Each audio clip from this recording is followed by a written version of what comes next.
MTL, maganda po tayong lahat. Ang laging sabi ni Mami G. Fortes, with the love. Praise the name of the Lord.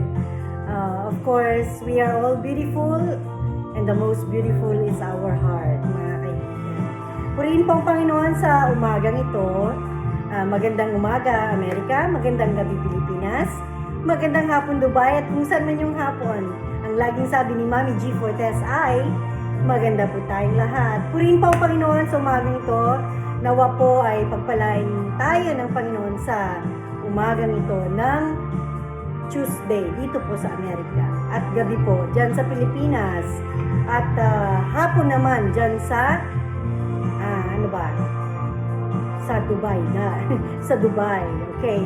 Magandang umaga everyone dito sa Amerika. And hope that you will be blessed today as I will be blessed too. Nawa po ay mapagpala po tayong lahat ng Panginoon. And God is good all the time, and all the time God is good. Praise God. I'm Mami G. Fortes, as I call myself. And my full name is Gina Baladad Fortes. And I'm sharing the gospel through my social media, through my Facebook. Hopefully, you hear the word of God. And this is what I do. I share the word, my Bible verse for the day, and I hope you will be blessed. Amen? Praise the name of the Lord. So, my devotion for the day is all about healing. Title is healing. I need my glasses because my eyes, I need my two more eyes. So, I need my glasses because I cannot read. Hindi ko na mabasa ang aking binabasa. Hindi ako kumain ng kalabasa dati. Kaya, ngayon, kailangan kong kasi basa ako ng basa dati. Hindi, biro lang. Praise the name of the Lord. God is good all the time, and all the time God is good. Yan. Mabasa ko na. Mabasa ko na yung aking babasahin. Pero kailangan na rin itong palitan kasi it's been years. Dapat every 2 years mapalitan. But anyway, nababasa ko pa naman. Purihin po ang Panginoon sa umagang ito. And God is good all the time. All the time God is good. Ayan. Invite natin. Magandang hapon dyan sa London, Kuya Fred Baladad, ang aking kuya. Good morning, my dear Sisi Alicia D. Robuam. Ayan. Hi, Alicia. And of course, sino pa ba? Sino nandito? Hi, Aisel Rubiso. Hi, Adele Balbin. Ayan, invite natin sila. Hindi ko... Hello, si ate, si Manang Adora Thomas. Praise the name of the Lord. Glory to God. Ayan po si Agnes Aguilar, Agnes Cabrera, ayan, Simon, Agnes Kayabyab. Ang dami kong Agnes na kaibigan. Ayan, Agnes Leona Ang, di ba? Si Manang Agripina Lazaro Fiesta. Hello, Manang. Of course, si ang aking pinsan sa Hawaii, Ate Celia Pinto. Okay. Of course, MTL, maganda tayong lahat, sabi ni Mami G. Fortes. And yung aking pamangkin, si Eileen Rose. Ay. And then si Aya. Ayan. Si Aya Derrick. Si Ayin Gap. O yan, mga magkapatid yan. Ang aking mga pamangkin. Si Ayin Gap. Passing. Ay, sa Lorenzo, ayan, invite nga natin sila. Si Ayin at saka si ang mga batang praise the name of the Lord. Sino bang viewers ko? Thank you. Paul Browning, wildlife photographer. Napatalastas na. In England. Most of my life is spent outdoors, Okay, nasa chasing the England daw light, siya. following the seasons, Matalastas and waiting for... Okay. Praise the name of the Lord. God is good all the time, and all the time God is good. This is our Bible verse for the day. Matthew chapter 4 verse 23 in NASB translation, says here, Jesus was going throughout all Galilee, teaching in their synagogue, and proclaiming the gospel of the kingdom, and healing every kind of disease and every kind of sickness among the people. This is the word of God sa Matthew chapter 4, verse 23. Jesus went everywhere in Galilee, teaching in the synagogue, preaching the gospel, the good news about the kingdom of heaven, and healing all the people's diseases and sicknesses. It says here, it is hard to understand how and when God heals His children. Have you prayed for healing recently and haven't got any better? Do you know someone around you that is unwell and not recovering? It can be disheartening when you are sick and see others that you care about not improving. I don't wanna cry. Our faith does not need to be great, but through our belief in Jesus, we can also acknowledge our belief in the miracles that He performed. Jesus showed us that what we think is impossible is not impossible with God. Amen. God is good all the time, and all the time God is good. Sometimes healing doesn't come, and we need to trust that God is still faithful and gracious. He will restore perfect health to us in eternity. We may have to wait for healing, and we may never really know why. Be encouraged today to believe in a God of miracles and pray with all your might that He will bring healing to the sick. Amen.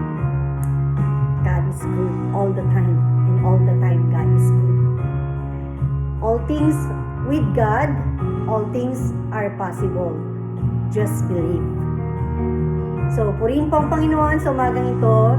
God really cares for you, my sister, my brother.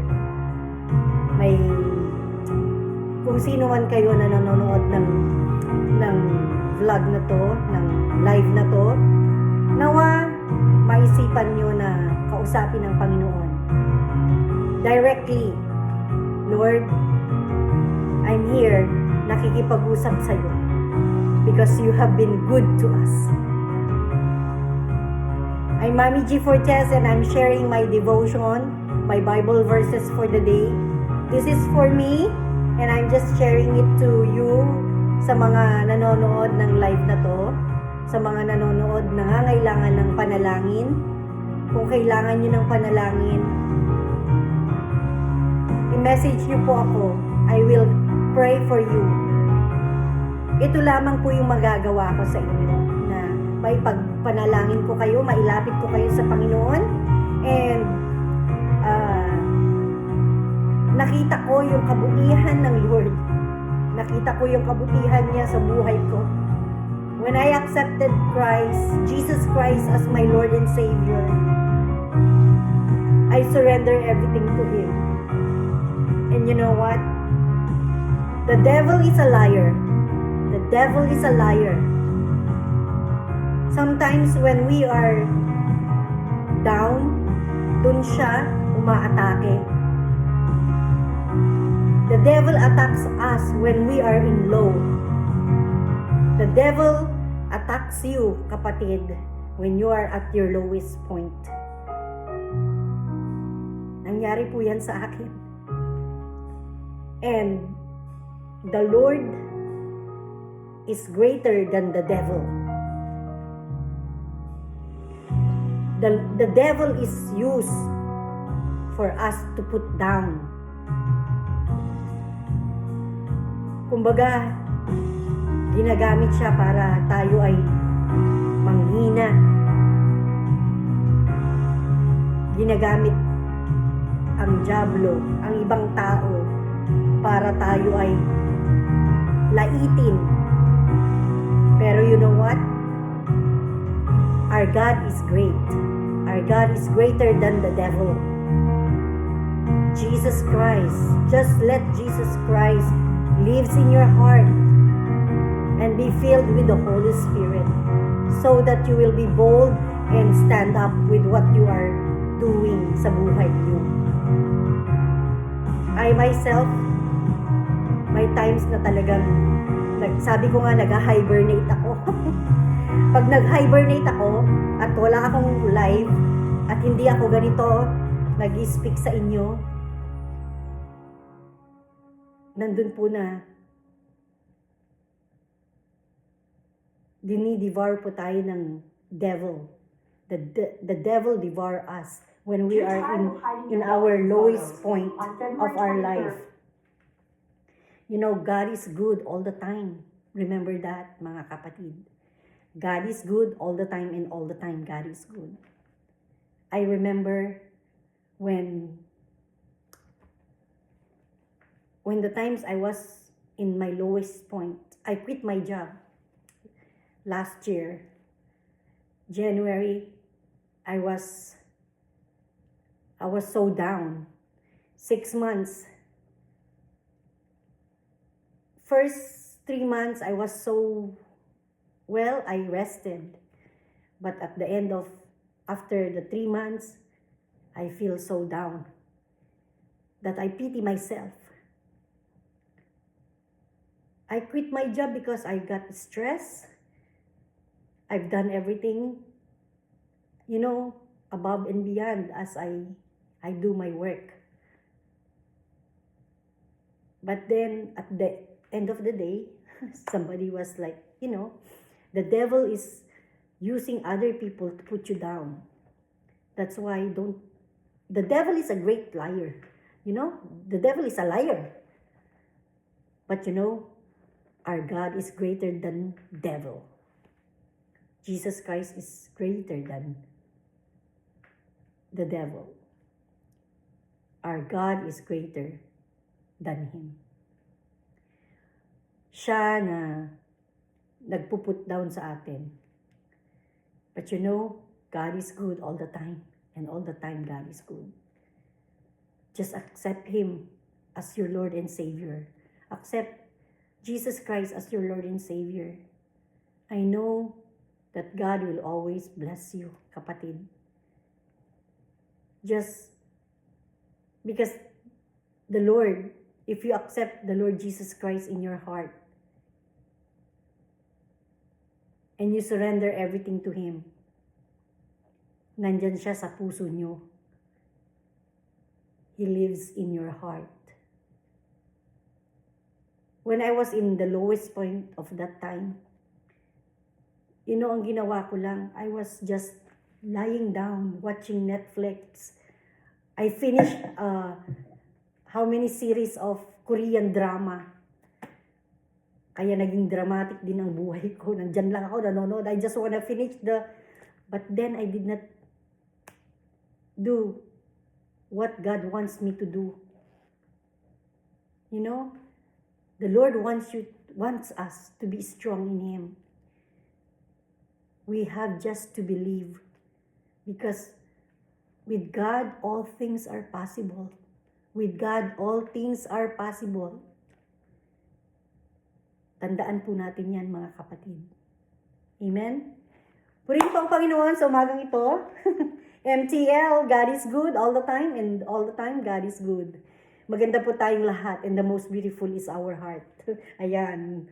Because who lives in our heart is Jesus Christ. Amen? I want to sing a song. Tai Chi daw.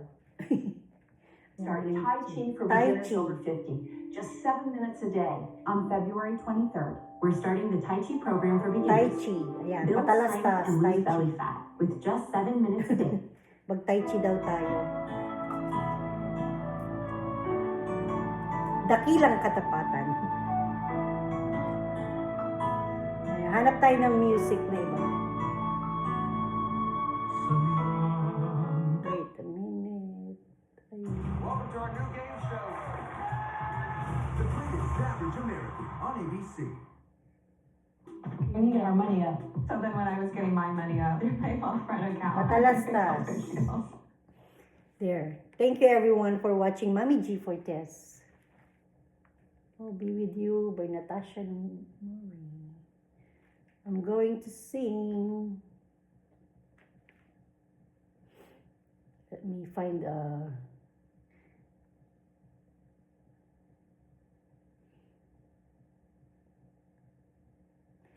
I want to greet my auntie Lydia Fortes. Our auntie Lydia Fortes. Happy birthday, auntie!